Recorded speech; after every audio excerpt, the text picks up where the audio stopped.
Hello and good morning, everyone, and welcome to your morning briefing here from the Early Warning Network for Friday, the 16th of May, 2025. I'm your host, Mike Shelby.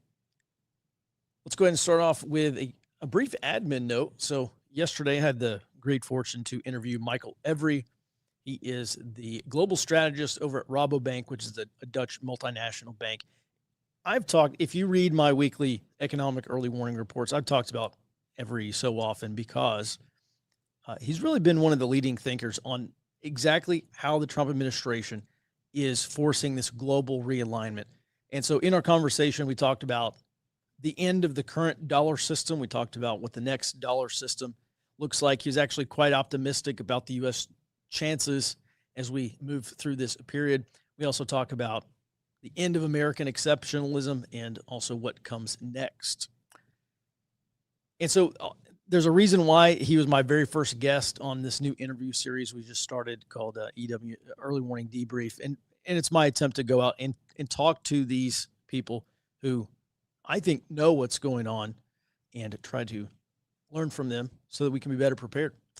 And with that, let's go ahead and move into our Inside the Beltway items. Good morning, Jared. Let's start off with EPA. I guess they're going to define what water is for these farmers. What's going on? Yes. So this was from a budget hearing for the House for the Environmental Protection Agency, and this is all coming from Commissioner Zeldin. He said that one of his main goals for the EPA is to actually define who gets to regulate what water, and that goes as far as for the waters of the U.S. regulations that come with it, since all 50 states use different definitions. He wants to standardize it, simplify it. That way, any farmer or landowner or rancher can look at any water on their property and go, I know that is federal, or I know that is state. All right. Did they say, did Lee Zeldin say who's going to be able to control the water that comes from rain catchment? Are we going to see anyone getting arrested for collecting water from rain? He did not. No. Okay. No. All right. Well, maybe that's only out in like Oregon and Washington. All right. Well, let's move on here. There was I guess a House hearing yesterday where some panelists were talking about foreign influence on national security research. Fairly concerning. What's going on? So this has actually been I think it was a 7-8 month long study by the Department of Defense. And I see. They were tasked, hey, find out what kind of foreign influence we have on national security academia and report. And they completed it, announced that they had completed it, and shuffled it off to Congress to present the report, but all of their findings were classified. So it sounds like they've had a lot of useful things, maybe not good things, useful things. And I think this is important because even though it's classified and we don't have the exact details, this administration has been very focused on how do we counter China. China has been a number one threat as far as academia is concerned, and they have 300,000 exchange students here in just in the college pipeline. So I think this is going to shape policy going forward, even if we don't get a direct callback to, hey, here's the stat from this report. Mm-hmm. All right. Well, that's interesting, and that it seems I know there's been a lot of talk about Americans are becoming less and less competitive for university admissions because these universities get more tuition from foreign students than they do from domestic students. So it seems kind of like misaligned incentives there. I think this would be a good thing if there was a greater, the Trump came out and he said, we ought to give green cards to all graduates. If you come here from a foreign country and you graduate from a four-year university, you should get an automatic green card and enter into the workforce. I don't think that's playing well to the base. So I guess I hate to say this stuff, but I guess we'll have to wait and see what happens here. All right, and then let's move on because there was this thing from former FBI Director Jim Comey. He took a picture of some shells on a beach that said 8647. And then later he said, he deleted it, which I think is a pretty good indicator of where we are. At any rate, he said, I didn't know it was violent, or I didn't know this is affiliated with call to violence. Jared, it just seems a little odd to me that 114, 115 days into the Trump administration, Jim Comey saying 8647. Yeah, that's it seems Well, it is a call to violence because the 86 is a reference to an elimination code. And yes, it is odd. However, FBI Director Kash Patel said that he's already in contact with the Secret Service Director, Sean Curran, to provide support for any investigation that goes on for this, because being that Comey is a former FBI director, he probably has connections to actually make this happen if he wants it to happen. Yeah, I mean, I wouldn't go so far as to accuse the guy of conspiracy to No, assassinate the president, obviously. I'm not saying that he's definitely doing it, but this could be either intended or unintended. I mean, this obviously could be taken as an incitement to violence against a guy who's already been the victim of potential lethal violence. All right, at any rate, let's move on here to our roll-ups. Starting in Michigan here, there was FBI Director Kash Patel said they came out and disrupted a plot. Is this a real plot, or is this another FBI plot? This, to me, seems like a real plot. Okay. I'm not even going to try with the name. His last name is Saeed. I'll stick with that. So, Mr. Saeed technically is not a last name; it's a title. But I guess in this case, it's used as a surname. But please go ahead. Okay, I thank you for the correction. No, it's not a correction. It may be the guy's last name, but in Arab and Islamic culture, Saeed is a title, not a last name. But at any rate, please continue. Anyway, so Saeed is 19 and a former member of the Michigan Army National Guard. And he planned a mass shooting for the U.S. Army's Tank, Automotive, and Armaments Command, or TACOM, I think, facility up in Warren, Michigan. And he had told a few undercover agents that were already watching him that, hey, I have this plan. They told him, oh, cool, we want to carry it out. They did tell him that it's in support of ISIS, but whether or not he used that as motivation, I think, is still unclear. But he provided them material support and training and armor-piercing ammunition, and then planned to actually provide them situational awareness via drones. So he was going to operate a drone, call to them and tell them, okay, yeah, move here. Hey, you have guys over here. Provide operational support during the mass shooting. Now, on the day this was supposed to happen, which was just May 13th, so a couple of days ago, he was arrested after he launched the drone to go over this facility. So he was in the pre-operational surveillance phase, or what? This was the day it was supposed to happen. Oh, so, he's actually there to provide situational awareness to these would-be shooters. Yes. Okay. Yeah, they were intending to carry it out right then. Wow, amazing. Anything else there, Jared? No. All right. Let's move on. More EPA news. Yep. The Southwest water crisis, I guess this has to do with this is not the Mexico Treaty. This is a separate crisis. This is related to the Mexico Treaty. The Mexico Treaty is an issue due to Tijuana sewage dropping into the rivers and the deltas and the coast over near San Diego. EPA Commissioner Zeldin, in the same hearing, told them that he's looking to solve this within weeks, the pollution crisis there. Within weeks, not months or years. And I do think that that's actually relatively doable for him. In one of the opening statements, Representative LZ cited that Zeldin's EPA had shut down 3 different long-term crises in the first 100 days, including the Red Hills spill, which has been going on for years. So I think it's probably doable, and that would help facilitate that was redundant. That would facilitate the Tijuana water treaty going forward. Okay. All right. And then moving on here to some global items. Russia-Ukraine peace talks fall through. This is the first day of peace talks, and they're already over? I think it was the second one, but the writing was on the wall in the first one. President Putin never showed up. And so Ukraine, Turkey, U.S., and Russia all had delegations there. They were talking it out. They're still talking it out. However, the Kremlin came back this morning and said, well, peace can't actually be achieved unless President Putin and President Trump are having a face-to-face talk. And neither one of them are there. So got it. Peace talks, they're not going to be fruitful here. And then over in the Pacific, the Department of Defense Inspector General's office released a report this week finding that 9 ships they conducted a spot check on over in Japan were insufficiently ready with repair parts. They just, to some degree, they didn't know where the parts were. Notably, this included the command ship of the Pacific Fleet, the USS Blue Ridge. They were also below their readiness requirement level. And all of this makes... Go ahead.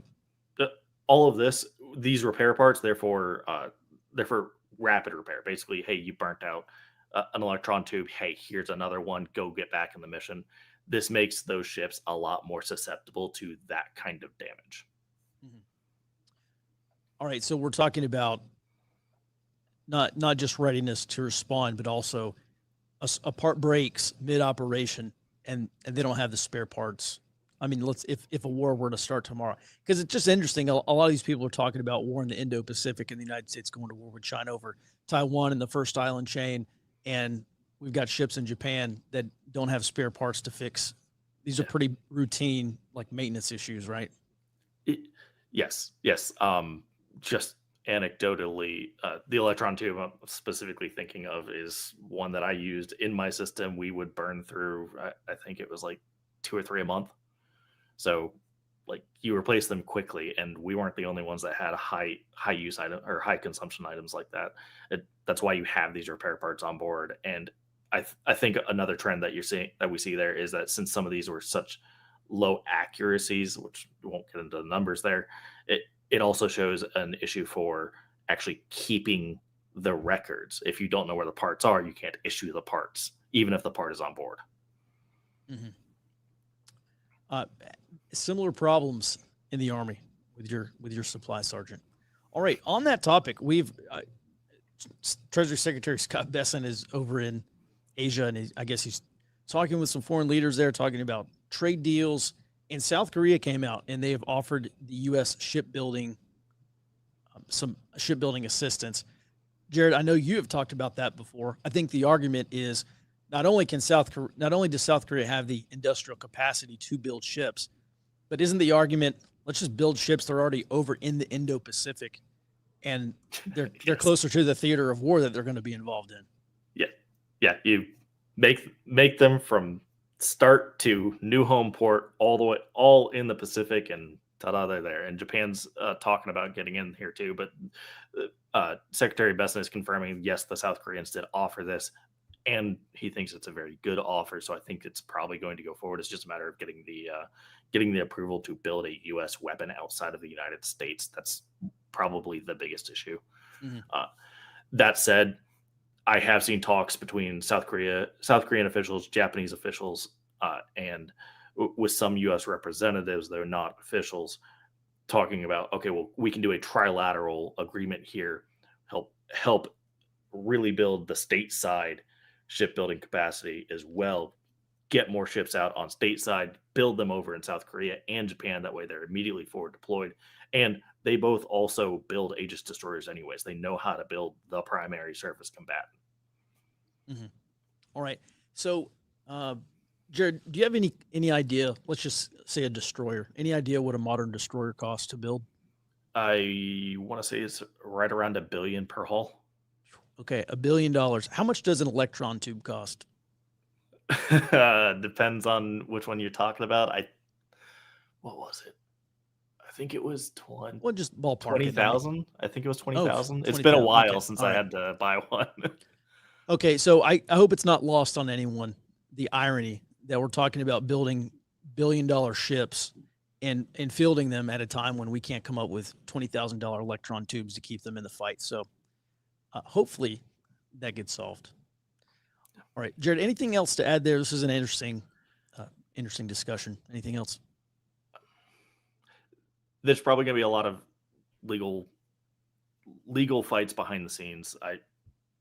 I'll leave it to Robert to cover if we do cover it, but I do expect us to try to find a way to make these ships over in South Korea and Japan, because it just makes sense strategically. If you can get these cranked out, do it right where they're going to go. Right. All right. And then just taking a look at the drought monitor map, apparently the drought conditions in the Southwest have actually been improving slightly but it's also the spring. It also rained here for like a week straight. So obviously this is going to change going into the summer. Let's move on here and get into some other items. DHS, I think last week they formally asked the Pentagon, and then I guess maybe they just announced this yesterday. They're requesting the deployment of 20,000 National Guard troops to aid in federal immigration enforcement operations. So far, Texas Governor Greg Abbott has expressed his commitment. There's also some talk. I mean, Oklahoma, I think, is very obviously going to jump on this. There were 16 states that deployed National Guard troops to the southern border in Texas. And I imagine most, or maybe all of those 16 will jump on board. The National Guard troops have been deployed in support of border security, but I think this would be the first time where they would directly assist DHS in arresting and deporting illegal aliens. Now, the Guard troops, the mission here, they're probably not going to be involved in arresting illegal aliens, but it sounds like they're will probably do things like processing detainees or providing logistical support. I think that's far more likely than them being on the front lines. That stuff is typically carried out by federal, state, and local law enforcement. Obviously, this plan is going to raise legal challenges. Some Democrats are saying this is a misuse of the National Guard. One concern that I would have is National Guard troops being exposed to protest or other forms of civil unrest that we are starting to see happen most recently in Newark, New Jersey. Moving on here, we will cover FEMA. So last week, well, let's talk about DHS briefly. Last week, DHS Director Kristi Noem was in a hearing, and she said that some of the congressionally funded grant programs at DHS had been suspended in order to pay for immigration enforcement operations. And she said, we had to do that because deporting all these illegal aliens is so expensive. So there's quite a bit of disruption already going on at DHS. Meanwhile, over at FEMA, according to a leaked internal document, the Federal Emergency Management Agency, or FEMA, said that its readiness had been derailed this year due to staffing and contracts. They said that's just one of the reasons why they are not ready for hurricane season. Now, to be fair, a FEMA official came out later and said that media reports on this were, quote unquote, grossly out of context.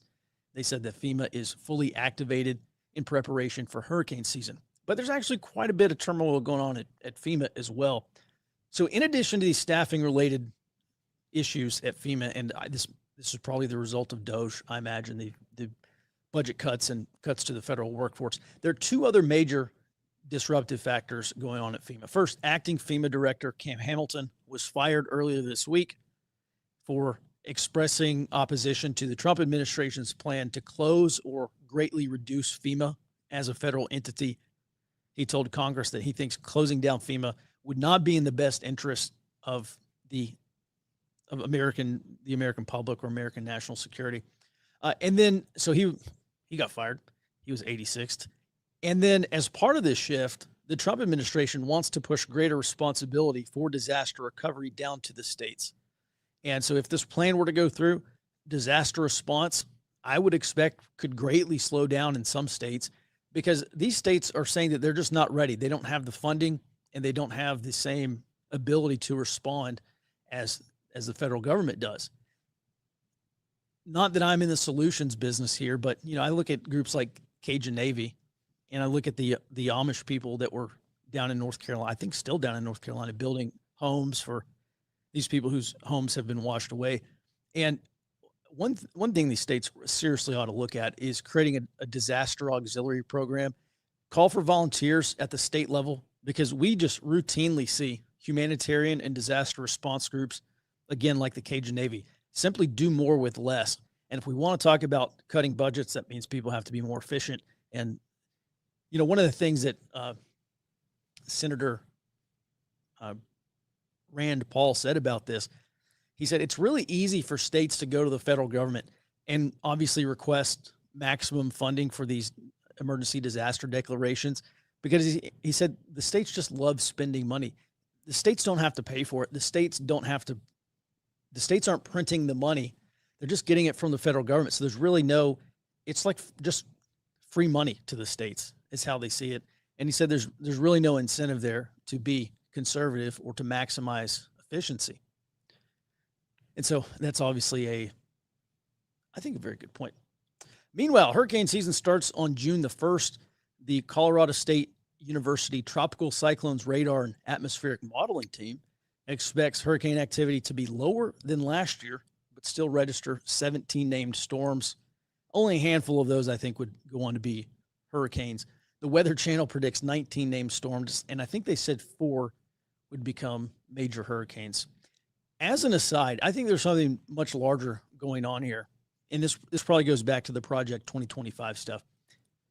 Earlier this week, I talked about the Trump administration's plan to force states to do more for the SNAP funding for Supplemental Nutrition Assistance Program, food stamps and WIC, and I guess maybe there's some other programs under SNAP. But the Trump administration is now also talking about shifting some of these federal budgetary burdens onto the states for disaster recovery and relief.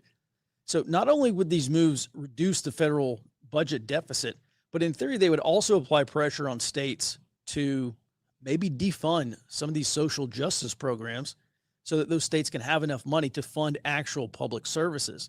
And it does seem like the Trump administration's goal here is to force states into funding actual public programs for the public good instead of funding these pet social programs and then turning around and relying on federal taxpayer dollars to bankroll what's actually necessary. Seems like that is the plan. All right, moving on. Jared, let's focus here lastly on Latin America. Yep. We've seen China expanding into Latin America. There's how many, 20 or 30 countries or something like that now signed on to 21 countries signed on to Belt and Road Initiative in Latin America and the Caribbean. What's the latest here? Yes.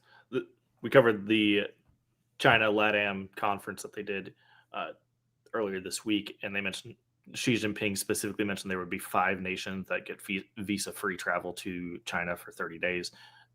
Here are the 5. You have Argentina, Brazil, Chile, Peru, and Uruguay. All of these also hold strategic value for China. Argentina is part of the Lithium Triangle. Brazil, top exporter of food to China and a member of BRICS. Chile, part of the Lithium Triangle, is also has a communist president. Yes, is a top producer of copper, and they're necessary for the Brazil to the Pacific Overland Route.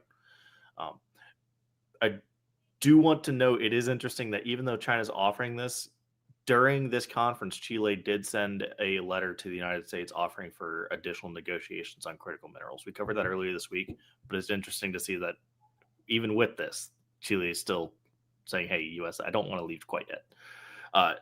Peru, they hold China's megaport, Chancay, and that has a shipping route of less than 30 days to China from there. So that's enormously important if they want to get Brazilian food over to China quickly. And Uruguay doesn't get talked about much, but they are actually a top agricultural producer and exporter, particularly of soybeans, which is very, very prolific in China. And then on top of that, everybody but Uruguay is part of China's Latin American space launch and observation site programs, where they actually have sites down here. Now, I think what's happening, China's been expanding influence in Latin America, but what's really happening here, I think, is they are trying to shore up that influence. They want to make sure it stays there because the U.S. has had an incredible shift of focus to Latin America. First off, Secretary of State Rubio's first trip as Secretary of State was down to Latin America. Go check out what everything's going on there. And inside of the first 100 days, he went again. So I was just listening to a Latin America brief yesterday, and they were saying, I don't think I've ever seen that. They were Latin American specialists. Well, listen, don't quote me on this. I'm pretty sure Rex Tillerson, when he was Secretary of State, I'm pretty sure his first trip was also. They were saying they've never seen America. 2 inside of the first 100 days. Oh, okay. Gotcha. All right. Yeah. On top of that, there's also a defense focus. We covered Secretary Hegseth's trip to Panama, along with a lot of fallout from that. And Southcom is taking an exceptional interest down in all across Latin America, as far south as Tierra del Fuego, as we've covered. And the DIA, we just covered earlier this week, their most pressing threat is fractional orbital bombardment system coming up along the South American coast. Makes space observation here extremely important. And overall, I think this is the beginning of the tit for tat diplomacy between China and the U.S. over Latin America that we've been calling for since basically Rubio took his first trip. China's visa-free travel here, I think, is intended to help and accelerate investment into these Latin American countries, as these are all key players, and that would allow travel. It allows travel much more freely. We will have to see what exactly the Trump administration does to counter this. I expect trade deals we're going to play to America's strengths in order to increase influence down here. Mm-hmm. Jared, let's go back to this FOB thing, this fractional orbital bombardment system, shooting missiles from space, effectively, right? No, launch from the ground, but then maintain a low Earth orbit for an extremely long time so that it's hard to detect. Okay, so by orbital means it's basically orbiting the Earth in low Earth orbit or something. Yeah. Okay. All right. Hasn't there been talk about weaponizing satellites to shoot missiles from? I have heard the Space Force generals talk publicly about, hey, yeah, we want to develop interceptors. They haven't said, oh, we're going to shoot missiles, or if it's going to be anything else that it could be. Somehow they want to try to figure out how to get hard kill, which is actual destruction of the missile, hard kill assets into space to intercept. Okay. All right. Do you remember China had I think they're using a launch pad, or I don't think it was a launch pad. They had a space facility in Argentina. And back when Milei was first elected president in Argentina, there was talk, basically, I think that the then Biden administration was trying to get Argentina to kick the Chinese out. You A, recall that, but B, know of any update? I vaguely recall that. And I remember Milei, when he came on, he was saying that he was going to, I think he even went as far as saying he was going to cut ties with China, but he, at the very least, he didn't want to deal with China. He wanted to shift towards the U.S. Yes, and then he said he's going to cut all ties with China because they don't do business with communists. That's what he said. And then he turned around and made a trade deal with them. So yeah, I don't think they ever kicked out the Chinese from the space observation station there. Okay. All right. Anything else on LATAM issues? If not, we'll move on to Q&A. Nope. Okay, fantastic. All right. Do we have any questions here? All right. So Director of National Intelligence, Tulsi Gabbert, pledged accountability for the whatever that quote is about the law, for James Comey's call to action to murder Trump, will this serve as an inflection point where we begin to see high-level accountability? I'm just going to say no. I always start with the baseline, and the question is, just in terms of baseline activity, how many high-level officials have ever been accountable in the last 20 years?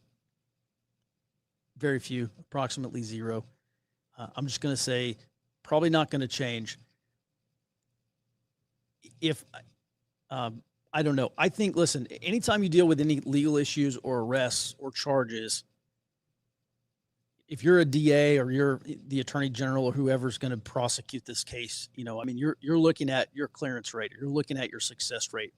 And this just does not look like, unless there's some other evidence here, this is a freedom of speech First Amendment issue. I highly doubt that there will be criminal charges over this. Also, Director of National Intelligence should not be involved in the legal decision-making of saying what is criminal activity or what is not. That is not her job. So, I don't know. That's my take on that. I hope that answers your question. This is for an older topic, but just wanted your guys' thoughts regarding the golden card thing that Trump did a while ago. Was that to an extent the idea of using that to build friendly elite numbers? Okay, so Snake, I guess this is a question about the fracturing of elites in the United States into two. You have elites and counter elites, two camps.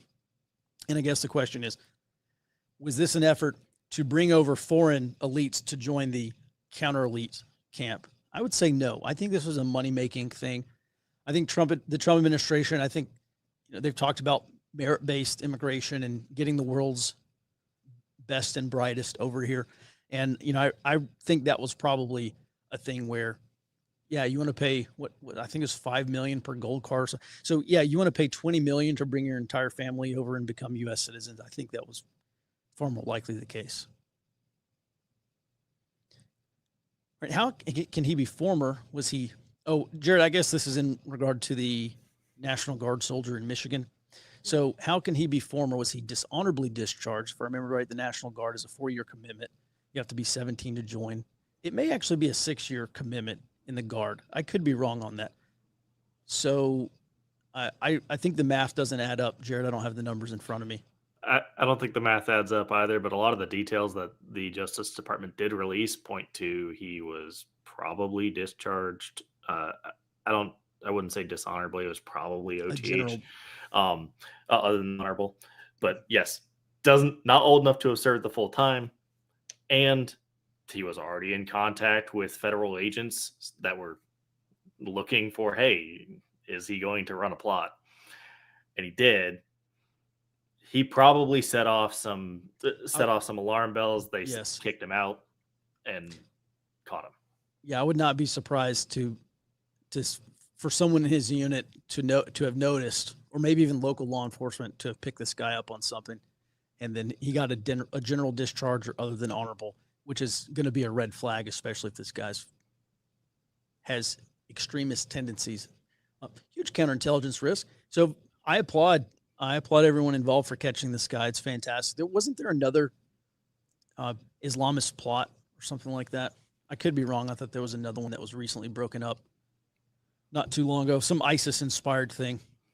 All right, and they're linking this to they're saying this is ISIS-inspired, not directed.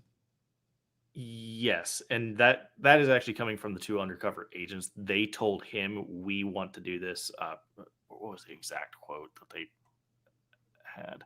Yeah, it's fine. So this guy was 19. Yeah.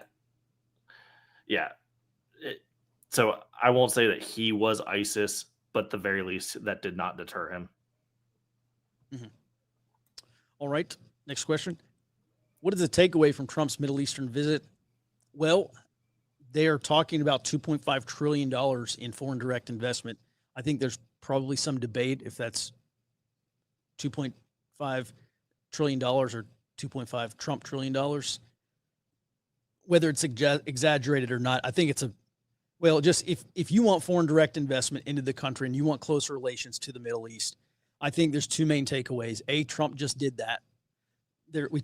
Jared, earlier this week, you said they're building a medical facility to produce like saline and other IV solutions or something up in Michigan. There's a handful of other things. Do you remember what they were? Data centers, the Qatari airliner they're buying 200 different large airliners. That's in order to actually meet that, you're probably going to have to see an increase in producing airlines, so more manufacturing there. There were a few different. If you ever have a chance, don't fly Qatari Airways. It's Emirati Airlines is what you want for sure. But Jared, please continue. I'll double check. I think there were a couple other smaller manufacturing industries that were being added as well. But yeah, I think you're spot on. That is it going to be $2.5 trillion? Maybe not, but at the very least is going to. I think what the big takeaway here is you're getting a continuous flow of foreign direct investment into American jobs. Yeah, it's Emirates Airlines. Excuse me. By the way, there's a second takeaway here, and that has to do with Israel, because Israel has been very uncomfortable with Trump talking about military sales to Saudi Arabia. There's talk, and I don't know how realistic this is, Jared. Maybe you have a much better take. Very well may have a much better take than I do. But there's been talk about maybe the Saudis getting F-35s, and that's something that the Israelis definitely don't want, because and Israel has been very concerned because Trump is trying to strike these military equipment sales deals with countries that do not officially recognize Israel. But are the Saudis getting F-35s, Jared? Any idea? That wasn't listed, but it wouldn't surprise me. We debuted the F-47 just a couple of months ago, and it looks like it's at least prototyped, and That's the next generation beyond the F-35. Yes, and I've seen the F-55 teased a few times. I don't have any details on that, but presumably that's also a 7th or a 6th gen fighter. Now, if we're doing that and we're already exporting the F-35s, it would make sense to say in this most state-of-the-art, biggest weapons deal ever to include some F-35s to Saudi Arabia. On top of that, it would measurably improve their Air Force, since I believe they run F-15s. So you could have there's a few different ways you can run that, where F-35 is effectively a command post for the airborne assets. Mm-hmm. I hate to be this petty to bring this up, but I'm going to do it because it's Friday. You remember when Trump was talking about 5th gen fighter jets, and they said, and we need to start work on 6th gen fighter jets. And a bunch of people in the media laughed at him because they said, oh, there's no such thing as a 6th gen fighter jet. And now a handful of years later, they're getting ready to, or moving closer to 6th gen jets. It's Trump derangement syndrome. And I hate to go into this, but it's so funny that the F-55 is the 6th gen. The F-47 is the one that's definitely 6th gen. I've only seen the F-55 teased, but haven't heard generation number. I mean, forgot, it could be 7th gen if they have a plan for what that would even be. Is that thing like warping time and space or what? Because these 5th and 6th gen are pretty advanced. I don't know. Like I said, I've only seen it teased, and I was not able to find any details on it. We did cover yesterday the Defense Department is working on manned in-atmosphere hypersonic flight. That could be the difference for a 7th gen, where you make it stealthy, which would help for airflow as well, and then crank that bad boy up to a hypersonic flight. And now you could probably get the same phenomenon as, like, I think it was the SR-71. It would just outfly its contemporary surface-to-air missiles. You could do that if you have in-air hypersonic flight, and nobody's touching you at that point. Mm-hmm. All right. So, speaking of no one touching you, apparently Trump mentioned the F-55 yesterday. I didn't see this, and I guess by he, bonkers means Trump, but mentioned the F-55 yesterday. He said it's a 2-engine fighter because he doesn't like that the F-35 has a single engine. All right. Okay. Very, very Trump-like. All right. Any other questions, Jared? Yep. Here we go. Oh, covered that one. And do you think? All right. Do you think there was any weather? Dude, I have no idea. Sorry. Weather modification during Hurricane Helene. All right. Axios reported Trump's foreign policy moves have astounded even some of his harshest critics, and he seems to be deeply respected. How do you grade Trump's Mideast tour? Well, I even saw Ro Khanna, who is a permacritic of President Trump, actually come out and say, yeah, I hate Trump, but in so many words. But I actually applaud Trump. He may have even called him President Trump for trying to get this Iran deal done. And so, and listen, on the topic of Israel, and I think this has this I would say is probably a geostrategic shift. Trump said he does not want permanent enemies with regard to the Middle East. Trump is anti-war with Iran. You know, he strikes that hard tone that he said, "Oh, you know, you're going to see hellfire like you've never seen before. You know, don't test us or don't try us or whatever."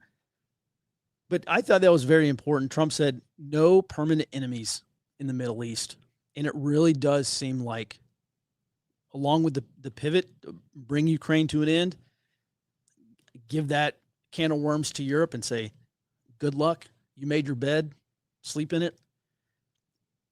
Try to maintain some level of normality in the Middle East so that we can go all in on the Indo-Pacific.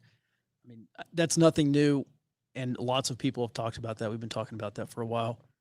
But I think that is one of the biggest takeaways from this Middle East tour as well. So I wouldn't say that Trump is deeply respected, but I have seen some Democrats actually say, you know, maybe this is a good thing. Go ahead, Jared. I was going to say, I do, based off of just how I've seen him be, what the Middle Easterners do when Trump arrives, it does seem that he is at least respected there. They do seem to look at him and go, okay, this is a statesman. I will treat him like a statesman. And you don't always see that. But I do get the impression that they do actually respect him overseas. Not there's plenty of disrespect here in the US. Mhm. Oh yeah, and Ben says deeply respected in the Middle East. Yeah, listen, Trump has had great relations with the Saudis going back to his first term, and so yeah, I do think he's. I guess it seems to be respected. In terms of how I would grade Trump's Mideast tour, I mean, I'm not seeing any. The only downside I would see is that Qatar is a state sponsor of terror. I don't think they're our friends. I'm pretty sure they've been funding. Isn't Al Jazeera out of there? I think so.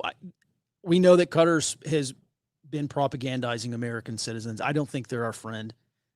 I hesitate to say that a page has turned, but we do have Doha, which is a strategic military location in Qatar, and also isn't that like a big Air Force base or something like that? Doha Air Base.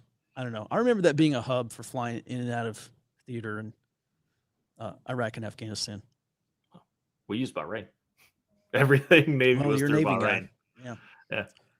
All right. So I don't see. I'll guess maybe that's the only downside, or at least off the top of my head, the first downside that I can see. But peace with Iran is far better than war with Iran. You know, you talk about wars you're not going to win. Like, are we going to get bogged down for 20 years in Iran? I mean, that's not going to make it past the next president, I wouldn't think. And this goes back to what Elbridge Colby said. The Middle East is not the decisive theater for the United States. Elbridge Colby is now there you go, strategy denial. He is now the Undersecretary of Defense for Policy or something like that at DOD. And he said, the Indo-Pacific is the decisive theater. And it's a really, really good development that Elbridge Colby is at DOD, in my opinion. Any other questions? That is the end of the questions. All right. Hey, Jared, on that topic, since you've been reading that book, Strategy of Denial, what's your big takeaway from that? Seeing as how this guy's making policy at the Defense Department.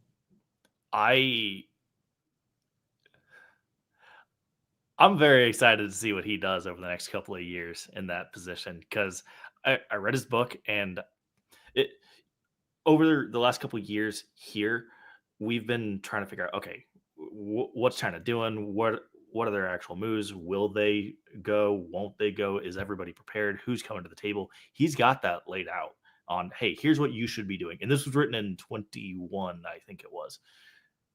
And it looks like he has influenced how politics played out over the last few years, even if he was not directly involved.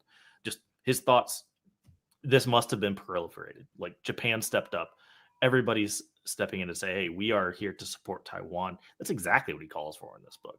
So I think if you read this, and by the way, I think if you read this, you'll understand what's happening.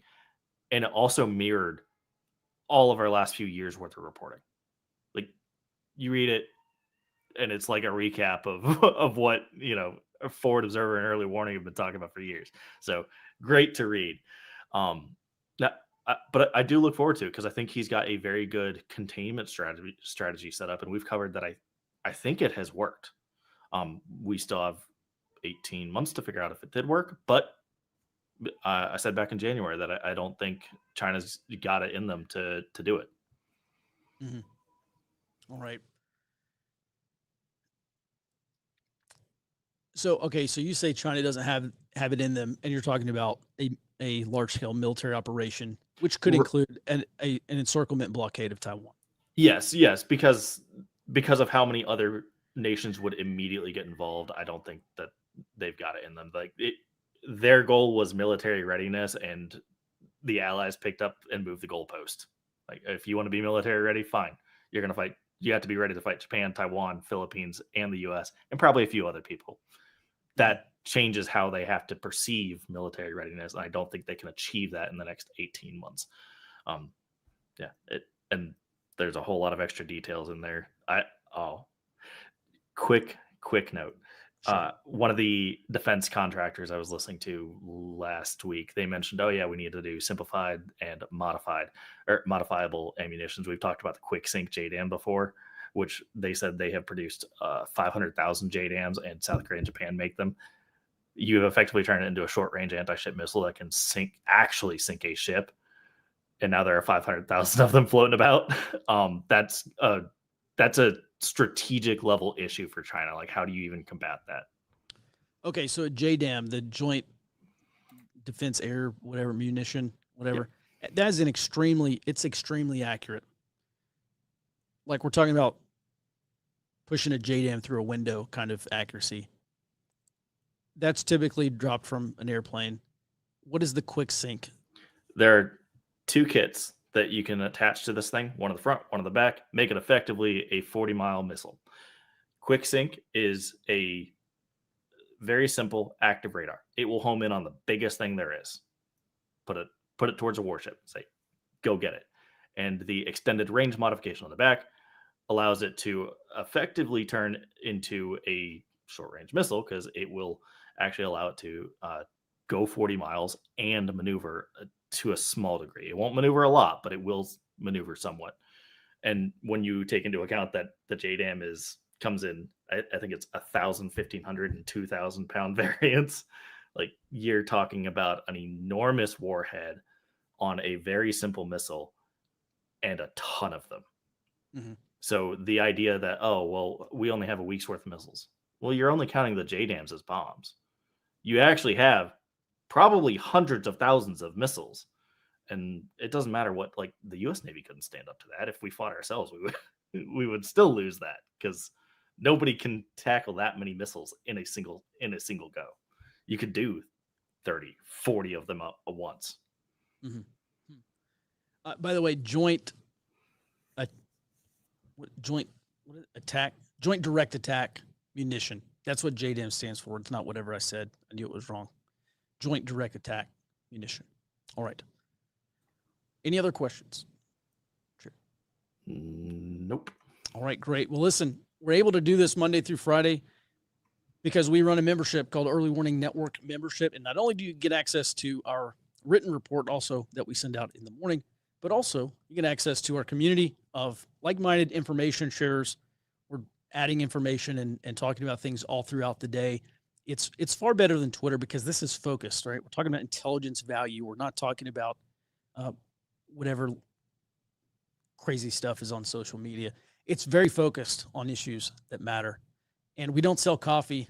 There's no Brain Force 5000, no Bibles, no scam coins, just a membership. If you'd like to join us, become a part of the Early Warning Network community, share information, get plugged in with people who live near you in your state or in your region, so that you can also talk about regional issues, not just global and national strategic level issues, but also what's going on much closer to home. We would love to have you. Start your free 7-day trial. Head over to www.earlywarningnetwork.com and try us out. And that's going to do it for today's early warning briefing. Everyone have a great rest of your weekend. We'll be back in your inbox on Monday and back on the show starting at 08 Central Time. Until then, be well and stay out front.